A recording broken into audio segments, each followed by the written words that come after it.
Alors, Jordan, on veut pas d'ananas dans la salade de fruits? Il avait rien demandé, l'ananas.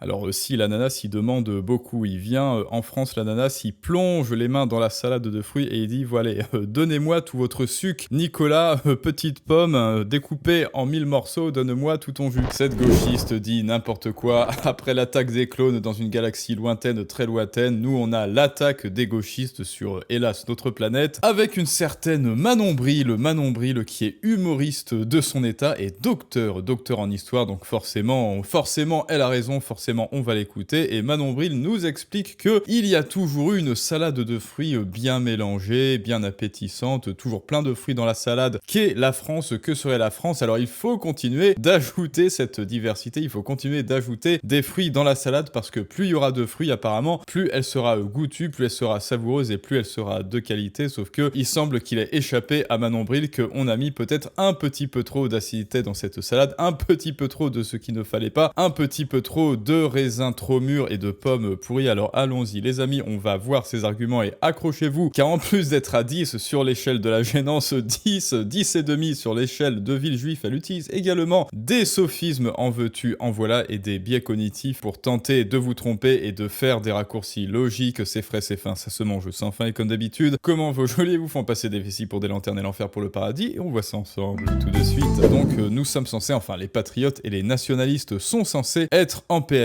parce que, semble-t-il, elle dit des vérités qui dérangent. Voilà, donc c'est Manon Bril. Alors imaginez que l'on remplace sa photo de couverture par une femme, une sculpture de femme, avec un homme qui fait ça, haha. Regardez son entrejambe, comme c'est drôle. Alors écoutez, il semble qu'après Raymond DeVos, après Pierre Desproges et autres élites de l'humour, il semble qu'ils aient été finalement grand plus loin remplacés par Manon Bril et le raffinement, à n'en pas douter, de son humour. Donc écoutons-la. Petite liste pour vous. Ça veut dire quoi, français de souche? C'est qui la souche des Français? C'est les Gaulois? Mais on en connaît toute une chier de Gaulois, ok? C'est quel Gaulois? J'ai une petite liste pour vous. Alors, c'est quel Gaulois la souche de tous les Français? C'est les Arvernes, les Helvètes, les Ceutrons, les Élusates, les Durocasses, les Gabales, les Nerviens, les Onobrisates, les Ségusiaves, les Lactorates, les Vasates, les Osis, les Védiantes, les Médiomatrices, les Dubiens, les Némalomes, les Garoums, les Locs, les Némètes, les Médules, les Pictons, les Éburons, les Rétènes, les Ménapiens, les Parisis, les Néarchis, les Roracles, les Mobiles, les Pétrogoriens, les Vengions, les Ségovélones, les Ris, les Oratéliens, les Trévires, les Lépontiens, les... Donc bon, ouais, voilà, c'est un petit peu gênant là, quand elle a pris sa respiration, ça s'appelle une aposiopèse, c'est censé être humoristique, c'est censé mettre en avant le fait qu'il y a tellement de Gaulois, qu'il y avait tellement de tribus gauloises en fonction des régions, bien sûr que regardez, la France était déjà diversifiée, il y avait déjà une diversité de Gaulois, la salade était déjà bien remplie avec plein de fruits partout, alors il faut que ce soit pareil aujourd'hui, maintenant que toutes ces tribus ont, ou du moins auraient, disparu. Et ça, je le mets en avant devant vous. Regardez en listant avec ce millefeuille argumentatif cette espèce de raz-de-marée de name-dropping de tribus gauloises. Regardez, il y avait déjà des tribus. Effet de cadrage, hein, elle nous cadre dans juste les Gaulois, rien que les Gaulois. Ensuite, sophisme naturaliste. Regardez, il y a plein de tribus gauloises. Alors, la Gaule des Français de souche était déjà diversifiée, alors que c'est une diversification interne et propre à la France, avec tout de même une culture partagée, petit à petit, même à l'échelle de l'Europe. Alors, la diversité d'aujourd'hui, qui a une toute autre définition et qui surtout a une toute autre nature, et surtout qui prend une toute autre forme et qui a de tout autres tenants et aboutissants et qui est infiniment plus complexe, est légitime, alors que ça n'a rien à voir avec la choucroute et certainement pas avec la salade de fruits. C'est du bien, les Némalomes, les Garoums, les Locs, les Némètes, les Médules, bon, les elle Pictons, les continue, Éburons, les voilà. Rétènes, les Ménapiens, les Parisis, les Néarchis, les Roracles, les Mobiles, les Pétrogoriens, les Vengions, les Ségovélones, les Ris, les Oratéliens, les Trévires, les Lépontiens, les Uspiètes, les Insubes, les Graillocelles, les Sassuminiens. Et si tu veux Vanessa, enfin non, allez, on va pas l'appeler Vanessa, et si tu veux Manon Bril, tu peux aussi nommer absolument toutes les familles qu'il y avait à Paris, c'est-à-dire les Parisis, et bien il n'empêche qu'ils partageaient une culture commune, et comme ils partageaient une culture commune et donc des valeurs communes, et bien ils pouvaient s'entendre entre eux, enfin bon, ça on en reparlera. C'est long, hein? Merci. J'en ai cité 40, on en connaît genre 200. Des Gaulois qui s'appelaient pas eux-mêmes Gaulois, c'est les Romains qui les gros. Pourtant, Manon, ces Gaulois, ces tribus gauloises arrivaient à s'entendre entre elles et à créer des coalitions. Et je dis pas, hein, il y avait aussi des coalitions avec, par exemple, les Catalans. Il y avait au XIIIe siècle le roi de Catalogne, le roi de la dynastie Majorquine, qui créait des coalitions avec le Maghreb. Sauf que c'est parce qu'ils partageaient des valeurs communes et des valeurs commerciales, ce qui n'est pas forcément le cas de aujourd'hui. Regroupés sous ce nom. Un peu comme si les États-Unis nous regardaient aujourd'hui et faisaient « Eh, tu es européen, j'adore le paella !»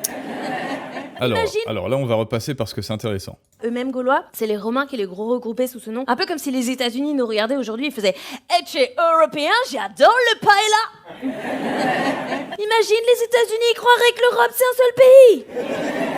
Donc là, en somme, notre amie Manon Bril, pas Vanessa, elle tente une analogie par l'absurde. Les Romains se diraient, oh bah voilà, toi tu es Gaulois du Nord, eh bien j'adore les plats des Gaulois du Sud, comme s'ils faisaient un petit peu un amalgame, alors que oui, effectivement, il y avait des modes de pensée, il y avait des modes de vie différents de la Gaule, on va dire, dans le Nord à la Gaule du Sud, de l'Est, de l'Ouest, etc., à travers les différentes tribus, et elle compare cela à un Américain qui prendrait un Français pour un Espagnol. Sauf que bon, c'est pas vraiment du tout la même vasteté de territoire déjà, c'est-à-dire que là, elle tente un élargissement territorial dans son espèce de logique assez étrange, juste pour faire une analogie qui est fallacieuse. Fallacieuse parce que, en termes de périmètre, c'est pas le même périmètre, la France, la Gaule, qui est fini comme ça, et elle le compare aux Américains qui parlent de l'Europe, qui est un territoire beaucoup plus vaste et dans lequel, il y avait, oui, la Gaule. Donc là, petite malhonnêteté. Faites attention, les amis, quand il y a ça, quand vous vous dites, il y a un truc qui va pas, je sens qu'elle est en train de me dire de grosses conneries, et bien voilà, décortiquez la phrase, et là, vous voyez, il y a une analogie fallacieuse en élargissant le périmètre, la vasteté du territoire qu'elle prend en exemple dans son analogie, dans le monde de son exemple de l'analogie, et bien sauf que non, Manon, à nous ici, tu ne nous la fais pas, tu ne nous prends pas pour des cons, merci. Imagine, les États-Unis croiraient que l'Europe c'est un seul pays. La Gaule est beaucoup plus petite que l'Europe. Donc là, voilà, je vous ai cité des Gaulois, donc ça... Et donc, en termes de diversité, tu ne peux pas comparer ça, tu ne peux pas comparer les différents pays d'Europe aux différentes tribus gauloises. En termes de culture, c'est beaucoup plus proche. En termes de culture, les tribus gauloises étaient beaucoup plus proches entre elles que l'Europe. Et d'ailleurs, quelque chose me dit que tu voudras, in fine, faire l'analogie avec des pays qui ne sont pas européens et qui proviennent du nord, du sud. C'est l'Antiquité de l'Hexagone, qui est pas du tout encore un hexagone, mais ensuite il y a les Grecs qui rappliquent, il y a les Romains, ensuite il y a le Moyen-Âge avec toute une chier d'autres peuples, les Francs, les Vandales, les Visigoths, etc. Bref, je recommence pas, mais ça veut dire quoi, français de souche ?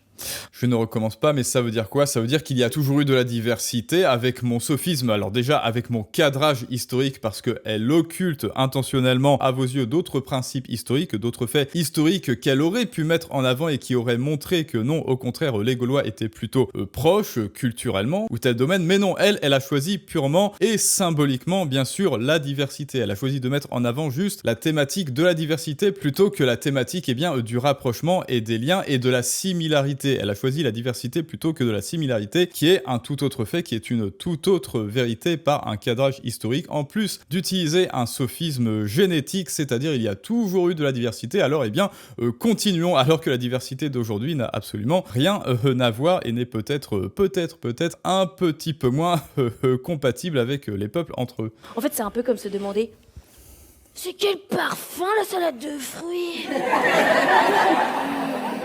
Et là, c'est ce qu'il y a de plus malhonnête. Bon, parce que, outre son jeu d'acteur, là, vous voyez, elle fait une analogie, vous vous rappelez, différence entre métaphore et analogie, c'est un petit peu comme une salade de fruits, la France, finalement, c'est-à-dire, il y a des fruits par-ci, il y a des fruits par-là, et tout le monde, il est compatible, et plus il y a de fruits dans la salade, et plus c'est savoureux, alors que non. Bon, je pense pas qu'il faille être un chef étoilé pour faire une bonne salade de fruits, mais toute personne qui sait cuisiner te dira qu'il y a des saveurs qui ne vont pas ensemble, et non, il y a des fruits qui sont plus ou moins acides, plus ou moins doux, plus ou moins sucrés et qui n'iront pas ensemble. Pourquoi ? Eh bien parce que les uns vont occulter les autres et oui, là tu le vois, je contrecarre ton exemple, Vanessa, non pardon, Manon, je contrecarre ton exemple avec une métaphore filée pour t'expliquer que les salades de fruits, eh bien cela doit être pensé convenablement si tu veux vraiment une salade de fruits savoureuse et efficace économiquement. C'est quoi les fruits originels de la salade de fruits ? Bah oui, pour se demander ça clairement, faut pas avoir toutes les cases coloriées, hein. C'est la pomme. Non, c'est la poire. Alors, les gens qui défendent l'idée du français de souche, ils ne veulent absolument pas une salade de fruits avec que des pommes, comme on l'a vu, si on ne reprenait que les différentes cultures des tribus. Alors, c'est pas vraiment mon intention, hein. Moi, vous savez, oui, je le crois, les amis, l'immigration est une chance, mais parfaitement. L'immigration est une chance, c'est un enrichissement, à condition que l'immigré s'appelle Elon Musk. Bon, allez, j'arrête avec cette blague, à condition que l'immigré s'appelle Léonard de Vinci. Bon, bref, qu'il apporte quelque chose, quoi, et que ça ne soit pas une pomme pourrie. C'est ça, surtout, il faut arrêter de mettre des pommes pourries dans la salade de fruits qui vont tous nous faire dégueuler et avoir la gastro. C'est ça, surtout, l'intention. Manon, alors arrête de vouloir mettre telle une espèce de petite cuisinière wannabe qui n'y connaît rien au goût et aux saveurs et aux fruits, manifestement, de vouloir mettre, hop là, comme ça, le plus de fruits à la pogne, à la louche, et bien mélangé, et bien touillé, et bien écrasé avec tes pieds, un petit peu comme les Italiens avec le raisin, de bien touiller, et vite, oui, je vous jure, ça va rentrer dans la salade,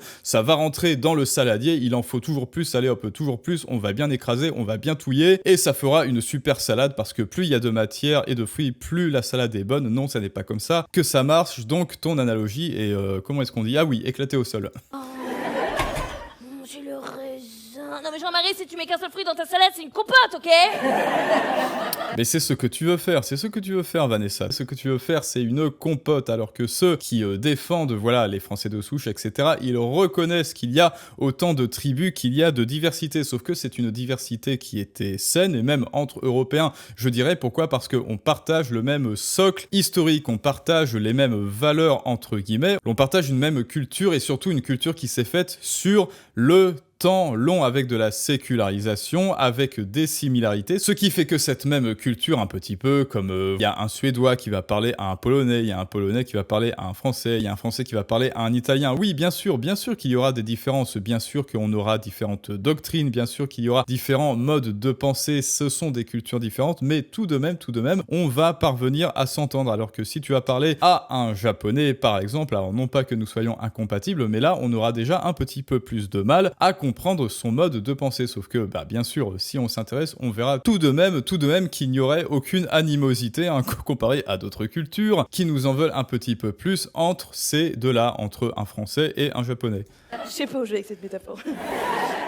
En fait, pendant Donc oui, le français et le japonais est compatible, a priori, bien sûr, dans la salade de fruits. très longtemps, personne n'est français. On ne se pense pas français, ok? On est basque, on est breton, auvergnat, etc. Le sentiment national... Et vous êtes quoi, les amis? Êtes-vous basque? Êtes-vous breton? Êtes-vous catalan? Dites-le moi en commentaire. Et cette différence, surtout, hein, et je suis désolé de te le dire, alors moi je ne suis pas religieux, je ne suis pas croyant, mais cela se fait, cette culture partagée, par le truchement de la religion qui est à la base sémantiquement religere, c'est-à-dire ce qui réunit. Et oui, il y a des gens en Grèce qui sont orthodoxes, il y a d'autres qui sont protestants, un petit peu plus à l'est et un petit peu plus au nord. Nous, on est catholiques, enfin du moins historiquement, et bien malgré cela, on arriverait quand même à s'entendre par sécularisation et partage de culture, alors qu'il y a d'autres personnes, bien sûr, au nord du sud, on pourrait peut-être commercialement, oui, s'entendre avec eux, mais en termes de culture propre, de culture historique partagée, eh bien il y a beaucoup moins d'atomes crochus, nos coutumes divergent, et divergent, c'est énorme. Monarchie, le pouvoir et tout,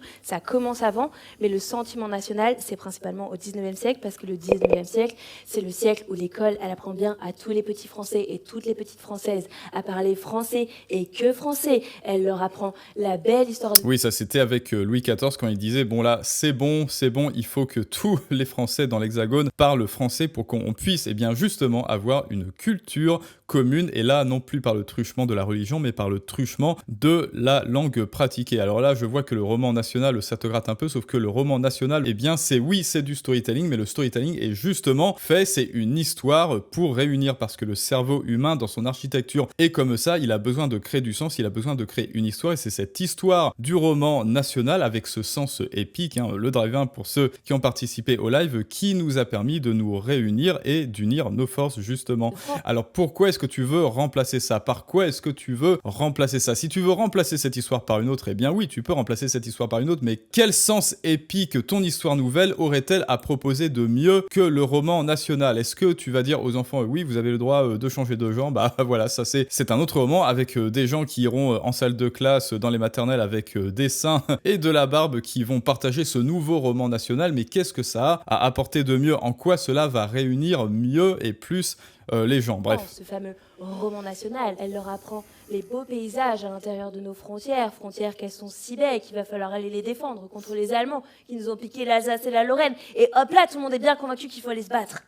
Et qu'on ait une seule identité, une seule culture qu'il faut protéger. Les nationalistes conduisent à la guerre. C'est le roman national et c'est grâce à ça qu'on a pu s'unir. Enfin bon, voilà, encore. Ça fait vraiment pas très longtemps qu'on est vraiment français. Je trouve que ça serait pas mal de s'en rappeler avant de refuser d'ajouter d'autres fruits dans la salade de fruits.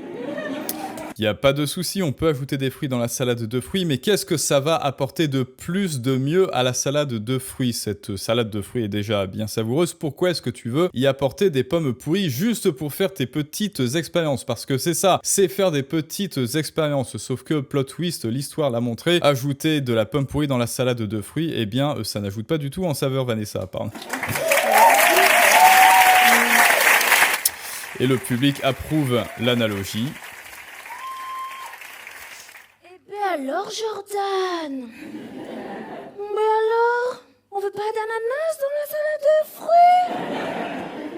On est allé... Bah, c'est au droit de Jordan de ne pas vouloir de l'ananas dans la salade de fruits. Peut-être qu'il aime pas les ananas, Jordan. Peut-être qu'il trouve ça beaucoup trop acide et que ça va pas du tout avec la saison, avec la salade de fruits et que ça ajoute vraiment un arrière-goût dans la bouche, un petit peu comme les lois que passent nos dirigeants. Et le chercher loin pourtant cet ananas.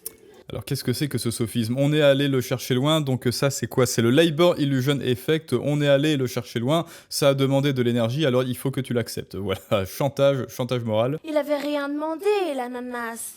Alors si l'ananas il demande beaucoup, il vient en France, l'ananas il plonge les mains dans la salade de fruits et il dit voilà, donnez-moi tout votre sucre, Nicolas, petite pomme, découpée en 1000 morceaux, donne-moi tout ton jus. Et maintenant on le veut plus dans la salade de fruits. Dans la pizza, ok? Je rigole. Et cette mangue, et cette date, et ce kiwi, alors on les veut plus dans la salade de fruits. Et ben alors, on n'assume pas sa mondialisation? C'est la colonisation des fruits. Bon, là, elle assume, enfin non, elle n'assume pas, elle essaie de reprocher aux gens, aux personnes, une espèce de double éthique, de double standard, de contradiction, alors qu'elle, avec sa salade de fruits, il y a justement une contradiction dans la métaphore qui peut être filée et donc déconstruite avec la pomme pourrie. Bon bah écoutez, allez, on finit parce qu'on est magnanime. Ceux qui veulent pas ajouter d'autres fruits dans la salade. Évidemment, nous n'avons pas analysé le fond de la forme, c'est-à-dire sa tenue vestimentaire, il y en aurait beaucoup à dire. Mais... salade de fruits, alors qu'on a toujours été une grosse salade de fruits, je trouve pas ça joli.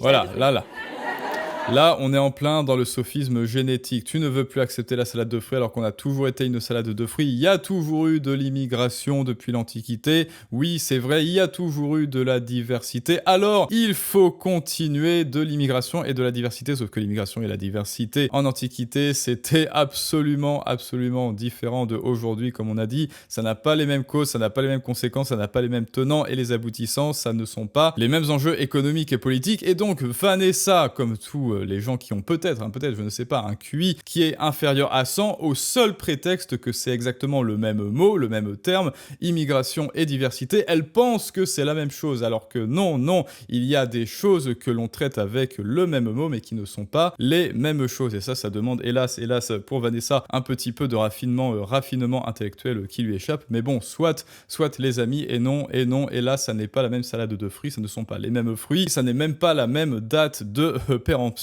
Enfin bref, tout ce genre de petites subtilités dans sa métaphore qu'elle n'a pas acquise elle-même en l'utilisant. Écoutez les amis, maintenant c'est à vous de me dire ce que vous en pensez. Est-ce qu'on devrait touiller comme ça, écraser avec nos pieds une salade de fruits pour que tout rentre vite, absolument écraser tout le monde, comme le ferait Procuste, étirer, écarteler les fruits qui sont trop petits et découper en morceaux les fruits qui sont trop grands pour que tout rentre exactement dans les mêmes Tupperware et que tout le monde soit absolument découpé, égaux, mémore, mais découpé en petits morceaux. Maintenant, c'est à vous de me le dire en commentaire et je vous dis à très bientôt pour un prochain storytelling du monde moderne et au revoir Vanessa, mais ça, c'est une autre histoire.